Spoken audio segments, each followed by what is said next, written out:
Mr. President of the General Assembly, Excellencies, I'm here to sound the alarm. The world must wake up. We are on the edge of an abyss and moving in the wrong direction. Our world has never been more threatened or more divided. We face the greatest cascade of crises in our lifetimes. The COVID-19 pandemic has supersized glaring inequalities. The climate crisis is pummeling the planet. Upheaval from Afghanistan to Ethiopia to Yemen and beyond has thwarted peace. A surge of mistrust and misinformation is polarizing people and paralyzing societies. Human rights are under fire, and science is under assault. And the economic lifelines for the most vulnerable are coming too little and too late, if they come at all. Solidarity is missing in action just when we need it most. Perhaps one image tells the tale of our times. The picture we have seen from some parts of the world of COVID-19 vaccines in the garbage, expired and unused. On the one hand, we see the vaccines developed in record time, a victory of science and human ingenuity. On the other hand, we see that triumph undone by the tragedy of lack of political will, selfishness, and mistrust. A surplus in some countries, empty shelves in others. A majority of the wealthier world vaccinated, over 90% of Africans still waiting for the first dose. This is a moral indictment of the state of our world. It is an obscenity. We passed the science test, but we are getting an F in ethics. Excellencies, the climate alarm bells are also ringing at fever pitch. The recent report of the Intergovernmental Panel on Climate Change was a code red for humanity. We see the warning signs in every continent and region. Scorching temperatures, shocking biodiversity loss, polluted air, water, and natural spaces, and climate-related disasters at every turn. As we saw recently, not even this city, the financial capital of the world, is immune. Climate scientists tell us it is not too late to keep alive the 1.5-degree goal of the Paris Climate Agreement. But the window is rapidly closing. We need a 45% cut in emissions by 2030. Yet, a recent UN report made clear that with present national climate commitments, emissions will go up by 16% by 2030. That would condemn us to a hellscape of temperature rises of at least 2.7 degrees above pre-industrial levels, a catastrophe. Meanwhile, the OECD just reported a gap of at least $20 billion in essential and promised climate finance to developing countries. We are weeks away from the UN Climate Conference in Glasgow, but seemingly light years away from reaching our targets. We must get serious and we must act fast. Excellencies, COVID and the climate crisis have exposed profound fragilities as societies and as a planet. Yet, instead of humility in the face of these epic challenges, we see hubris. Instead of the path of solidarity, we are on a dead end to destruction. At the same time, another disease is spreading in our world today, a malady of mistrust. When people see promises of progress denied by the realities of their harsh daily lives, when they see their fundamental rights and freedoms curtailed, when they see petty as well as grand corruption around them, when they see billionaires joyriding to space while millions go hungry on Earth, when parents see a future for their children that looks even bleaker than the struggles of today, and when young people see no future at all. The people we serve and represent may lose faith not only in their governments and institutions, but in the values that have animated the work of the United Nations for over 75 years. Peace, human rights, dignity for all, equality, justice, solidarity. Like never before, Core values are in the crosshairs. A breakdown in trust is leading to a breakdown in values. Promises, after all, are worthless if people do not see results in their daily lives. Failure to deliver creates space for some of the darkest impulses of humanity. It provides oxygen for easy fixes, pseudo-solutions, and conspiracy theories. It is kindling to stoke ancient grievances, cultural supremacy, ideological dominance, violent misogyny, the targeting of the most vulnerable, including refugees and migrants. Excellencies, we face a moment of truth.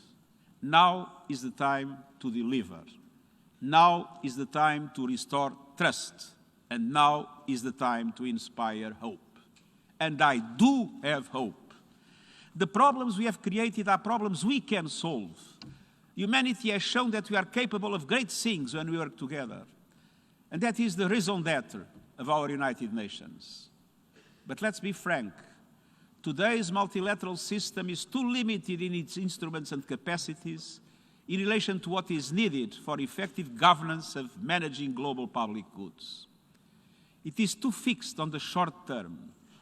We need to strengthen global governance. We need to focus on the future. We need to renew the social contract. And we need to ensure a United Nations fit for a new era. That is why I presented my report on our common agenda in the way I did. It provides a 360-degree analysis of the state of our world with 90 specific recommendations that take on the challenges of today and strengthen multilateralism for tomorrow. Our common agenda builds on the UN Charter, the Universal Declaration of Human Rights, the 2030 Agenda for Sustainable Development, and the Paris Climate Agreement. It is in line with the mandate I was given by the UN 75 Declaration to seek a pathway to a better world. But to reach that land of our promises, we must bridge great divides.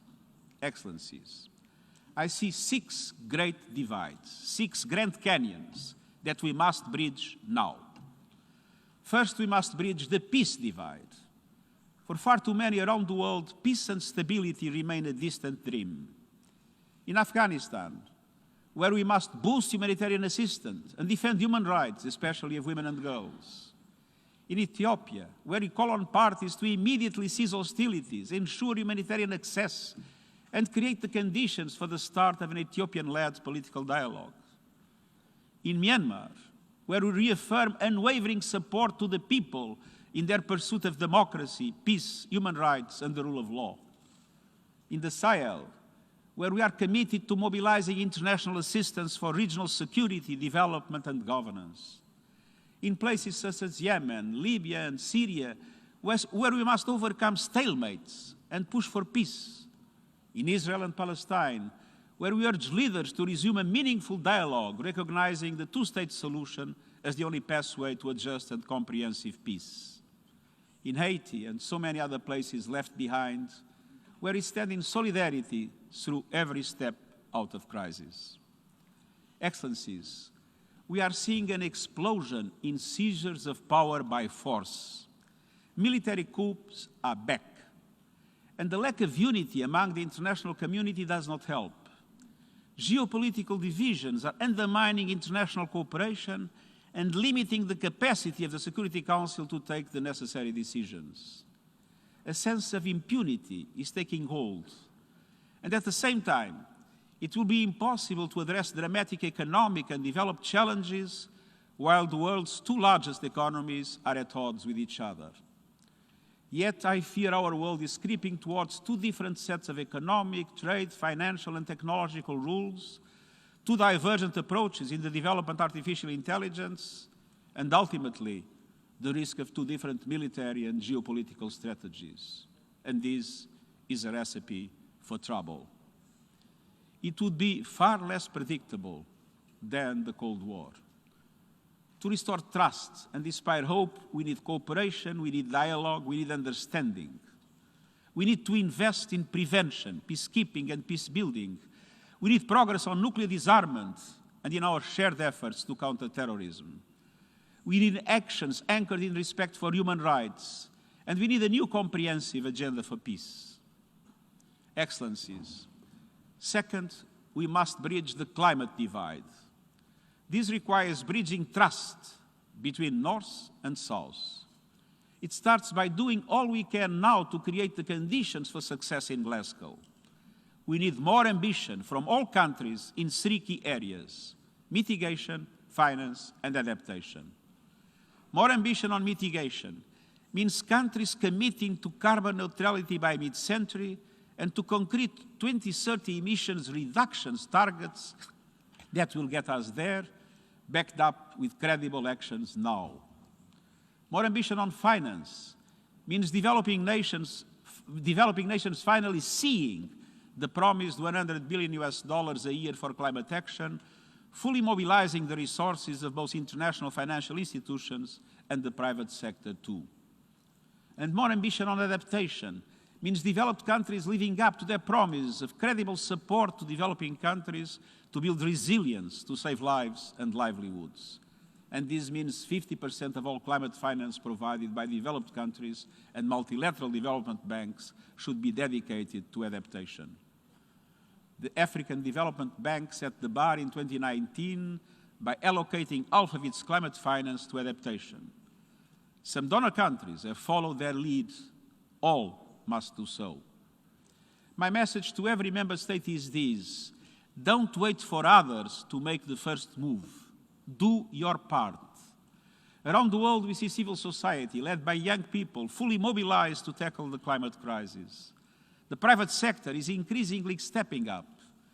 Governments must also summon the full force of their fiscal policy-making powers to make the shift to green economies. By taxing carbon and pollution instead of people's income, to more easily make switch to sustainable green jobs. By ending subsidies to fossil fuels and freeing up resources to invest back into healthcare, education, renewable energy, sustainable food systems, and social protection for their people. By committing to no new coal plants. If all planned coal power plants become operational, we will not only be clearly above 1.5 degrees, we will be well above 2 degrees, and the Paris targets will go up in smoke. This is a planetary emergency. We need coalitions of solidarity between countries that still depend heavily on coal and countries that have the financial and technical resources to support their transition. We have the opportunity and the obligation to act. Excellencies, third, we must bridge the gap between rich and poor, within and among countries. That starts by ending the pandemic for everyone, everywhere. We urgently need a global vaccination plan to at least double vaccine production and ensure that vaccines reach 70% of the world's population in the first half of 2022. This plan could be implemented by an emergency task force made up of present and potential vaccine producers, the World Health Organization, ACT accelerator partners, and international financial institutions working with pharmaceutical companies. We have no time to lose. A lopsided recovery is deepening inequalities. Richer countries could reach pre-pandemic growth rates by the end of this year, while the impacts may last for years in low-income countries. Is it any wonder? Advanced economies are investing nearly 28% of their gross domestic product into economic recovery. For middle-income countries, that number falls to 6.5%. And it plummets to 1.8% for the least developed countries, a tiny percentage of a much smaller amount. In sub-Saharan Africa, the International Monetary Fund projects that cumulative economic growth per capita over the next 5 years will be 75% less than the rest of the world. Many countries need an urgent injection of liquidity. I welcome the issuance of $650 billion in special drawing rights by the International Monetary Fund. But these SDRs are largely going to the countries that need them least. Advanced economies should reallocate their surplus SDRs to countries in need. SDRs are not a silver bullet, but they provide space for sustainable recovery and growth. I renew also my call for a reformed and more equitable international debt architecture. The debt service suspension initiative must be extended to 2022 and should be available to all highly indebted, vulnerable and middle-income countries that request it. This would be solidarity in action. Countries shouldn't have to choose between servicing debt and serving people. With effective international solidarity, it would be possible at the national level to forge a new social contract that includes universal health coverage and income protection, housing and decent work, quality education for all, and an end to discrimination and violence against women and girls. I call on countries to reform their tax systems and finally end tax evasion, money laundering, and illicit financial flows. And as we look ahead, we need a better system of prevention and preparedness for all major global risks. We must support the recommendations of the Independent Panel for Pandemic Preparedness and Response.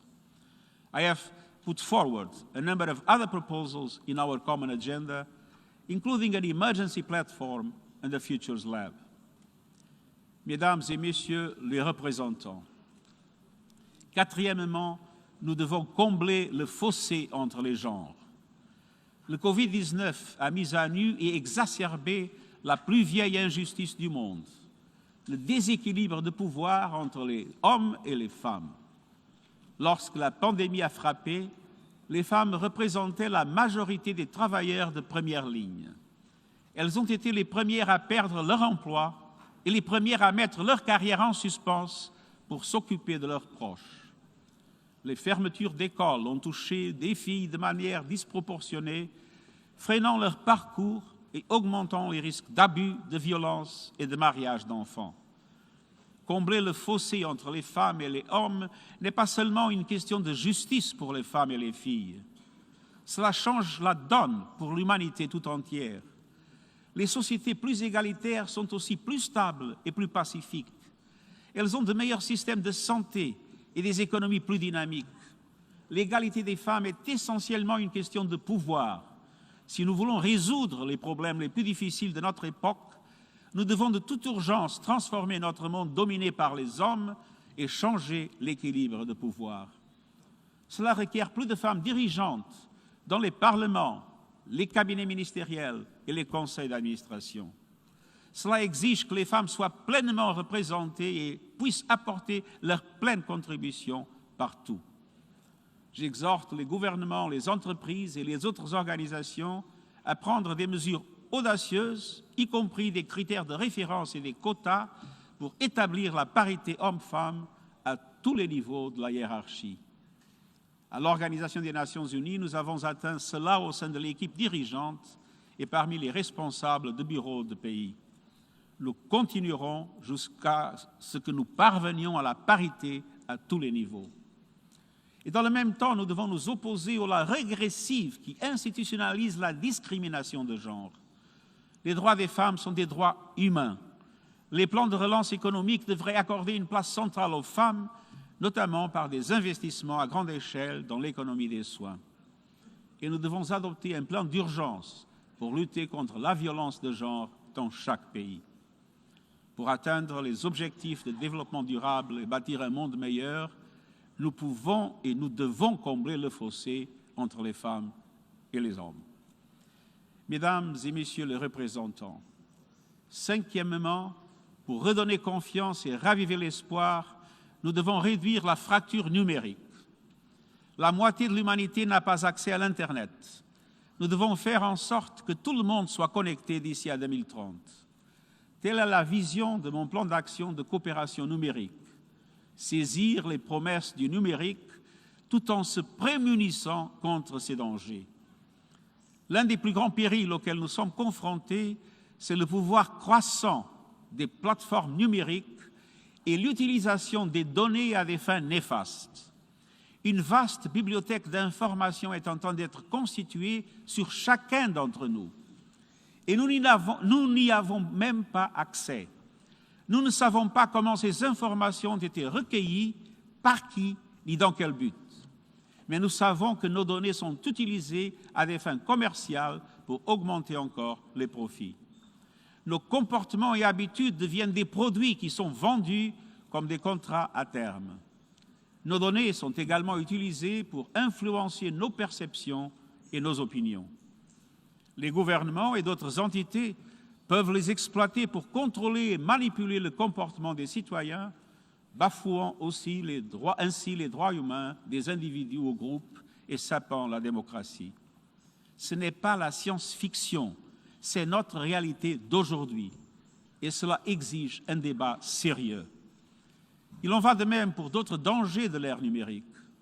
Je suis par exemple certain que toute future confrontation majeure, et j'espère évidemment qu'une telle confrontation n'aura jamais lieu, commencera par une cyberattaque massive. Quel cadre juridique nous permettrait de faire face à une telle situation? Aujourd'hui, des armes autonomes peuvent prendre pour cible des personnes et les tuer sans intervention humaine. De telles armes devraient être interdites. Mais il n'y a pas de consensus sur la manière de réglementer ces technologies. Afin de rétablir la confiance et raviver l'espoir, nous devons placer les droits humains au cœur de nos efforts pour que l'avenir numérique de tous soit sûr, équitable et ouvert. Excelências, en sexto lugar y por último, tenemos que salvar la brecha entre generaciones. Los jóvenes heredarán las consecuencias de nuestras decisiones buenas y malas. Al mismo tiempo, se espera que nazcan 10.900 millones de personas antes de que termine el siglo. Necesitamos sus talentos, ideas y energías. Nuestra agenda común propone la celebración el año que viene de una cumbre para la transformación de la educación con el fin de abordar la crisis del aprendizaje y ampliar las oportunidades al alcance de los 1.800 millones de jóvenes de hoy. Los jóvenes necesitan algo más que apoyo. Necesitan tener un asiento en la mesa. Por ello nombraré un enviado especial para las generaciones futuras y crearé la Oficina de la Juventud de las Naciones Unidas. Y las contribuciones de los jóvenes serán fundamentales en la cumbre del futuro, tal y como queda recogido en nuestra agenda común. La juventud necesita una visión de esperanza para el futuro. Una investigación realizada recientemente en 10 países ha demostrado que la mayoría de los jóvenes sufre altos niveles de ansiedad y angustia por el estado de nuestro planeta. Un 60% de sus futuros votantes se sienten traicionados por sus gobiernos. Debemos demostrar a los niños y niñas y a los y a las jóvenes que a pesar de la gravedad de la situación, el mundo tiene un plan y que los gobiernos están comprometidos con su aplicación. Tenemos que actuar ahora para superar las grandes divisiones y salvar a la humanidad y al planeta. Excellencies, with real engagement, we can live up to the promise of a better, more peaceful world. That is the driving force of our common agenda. The best way to advance the interests of one's own citizens is by advancing the interests of our common future. Interdependence is the logic of the 21st century, and it is the lodestar of the United Nations. This is our time, a moment for transformation, an era to reignite multilateralism, an age of possibilities. Let us restore trust, let us inspire hope, and let us start right now. Thank you.